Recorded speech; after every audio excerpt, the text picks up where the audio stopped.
Hi, welcome back to Save with Crypto. My name is Save with Crypto, and I'm just going to do my reasonably regular look at the price of EGLD, the price of MEX, the price of any of the MultiversX tokens that takes my fancy, and maybe have a look at the X exchange and see what is claimable from there.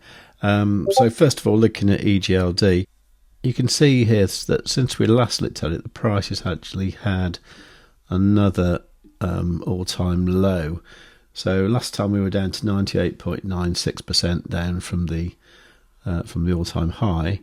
So now it looks like this one here that was actually there, wasn't it? So that price was $2.44, and that was on Friday the 26th of June. Okay, so that means from the all-time high it's now down 99.06%. So not as bad as MEX, but still pretty much lost most of its value. Let's have a look at MEX. Now, MEX is the native token of the X exchange DEX, and this is clearly doing really badly. Last time we looked at it, it was showing an all-time low from the start of June, which meant it was down 99.99%. We've now got a new all-time low here, also from Friday the 26th of June. This is still rounding down to 99.99%, so pretty pathetic overall. It is actually up a little bit since the all-time low, but obviously any small movement this low around zero is going to look quite big, isn't it? And we're probably going to see this round down to a complete 100% loss when we get down into something like 0.043 millionths of a dollar. So 0.43 times 10 to the minus $7. It's still not actually zero, and it probably never will be zero, but it's pretty damn close, isn't it? Anyway, let's go over to the X exchange and see what there is to claim there. Okay, so I've got a little notification here. Energy rewards are in, previous claim 1 week ago. I don't suspect it's going to be worth claiming, to be honest. Yeah, 80 cents. That's going to get gobbled up in fees, so there's no point really. So that would have been 42 cents of liquid MEX and 37 cents of XMEX, which is locked for 4 years. So that is completely pathetic, isn't it? So my XMEX here that was once worth about $300,000 is now worth $860 and falling. Very depressing indeed. Anyway, so a lot of people had been wondering where Minku had got to.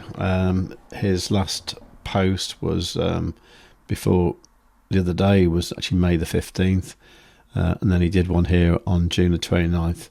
It's quite a long, drawn-out thing that, as you can imagine, doesn't say anything.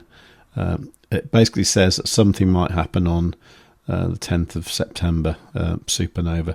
Doesn't actually say that. It says September the 10th, Supernova, 2 separate sentences. So if it doesn't happen, he didn't say that happened. So we'll see what does happen.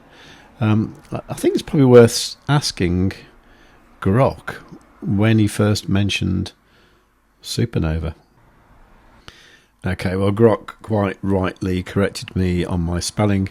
It's Supernova, ER, not Supernova, like I wrote. I think that was the name of a band I used to know, so I probably got confused there.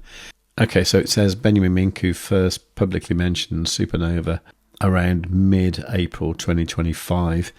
The earliest posts from his account using the term appear on April the 12th, 2025, when he described the progression, single slot finality via the Andromeda upgrade leading to sub-second finality with Supernova.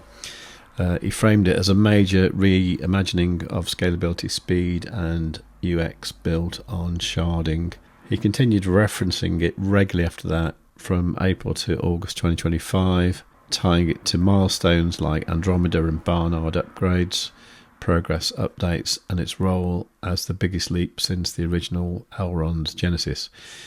It became the consistent code name for the full transformative upgrade involving re-architected consensus execution, instant finality, and preparation for AI agentic use cases. No earlier mentions before April 2025 turned up in searches of his posts. And it seems that the only specific release date that was ever mentioned was actually the one in this post here from yesterday. Okay, so that's only about 14 or 15 months since it was first mentioned. So the fact that it's not live at the moment is probably okay. And it's good to know that Minku is actually still around. Although I do wish they'd swap him for someone who was a bit more easy to understand. Okay, and just to finish off, we'll just do my favourite, which is ZoidPay. ZoidPay is a project that I've been involved with for far too long. Although ZoidPay is now starting to show signs of life, the reason being is that we'll be able to swap that into a different token called Other, which isn't on the MultiversX blockchain. So that should happen sometime this year. If we zoom into something like the daily time frame, you can see that since the all-time low of last summer, we are currently up about 540%. It has been as high as 1,200%, but I guess that's probably just because the progress with getting the app out, and also like the bridge page to bridge from ZoidPay to Other. We were expecting that a while ago, and it's not happening just yet. Although I believe it is going to happen fairly soon, hopefully this year. So that's where any MultiversX tokens that I've got are going. They're getting swapped into ZoidPay because I think it's the only thing that has any kind of future there.